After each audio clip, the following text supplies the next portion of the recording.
Toxic parenting adalah perilaku orang tua, bukan tetangga ya, orang tua.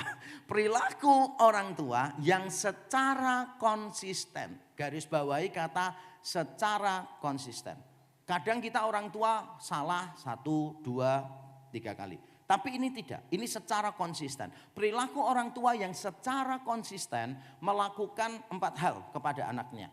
Yaitu menekan, menakuti, merendahkan, dan melecehkan. 4 hal, menekan, menakuti, merendahkan, melecehkan anaknya.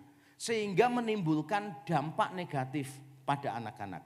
Saya ulang sekali lagi lalu saya terangkan. Perilaku orang tua yang secara konsisten menekan, menakuti, merendahkan, dan melecehkan anak-anak sehingga muncul dampak negatif pada anak-anak. Menekan itu apa contohnya? Saya kasih tahu misalnya, anak harus nilainya 100, harus ranking tertentu. Kalau tidak orang tuanya marah. Padahal sebetulnya itu untuk memenuhi ambisi orang tuanya sendiri. Atau menakut-nakuti anak. Pokoknya kalau kamu gini, mama nggak mau gini. Awas ya kamu ya, lebih baik mama patahkan kakimu, ngerti nggak? Daripada punya anak kayak kamu. Benar nggak sih? Berapa banyak kalimat-kalimat kita menyakiti hati anak-anak kita.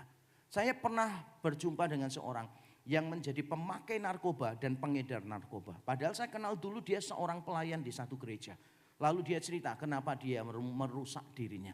Karena suatu ketika dia pulang ke rumah bersama teman-temannya. Dan di depan teman-temannya mamahnya berkata begini. Kamu tuh memang anak bodoh, tidak berguna, cuma bisa memalukan keluarga saja.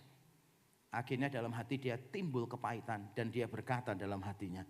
Mama belum tahu keluarga dipermalukan itu seperti apa. Aku akan melakukannya. Dan benar sekali. Kalau saudara membaca buku biografi tentang Nicky Cruz. Salah satu hamba Tuhan yang melayani banyak gang members. Dia dulu juga anggota gang members. Mengapa dia jadi anggota gang members? Karena orang tuanya berkata kepada dia begini. Kamu tuh memang anak setan. Kamu tidak ada gunanya. Dan akhirnya dia marah luar biasa. Dia buktikan jadi anak setan itu seperti apa. Lalu dia masuk anggota geng sampai jadi pimpinan geng di California. Kita kalau mau jujur tanya kepada anak kita. Saya yakin banyak anak yang terluka. Banyak anak yang bertumbuh di dalam keluarga yang toksik. Makanya kita perlu belajar bersama-sama hari ini.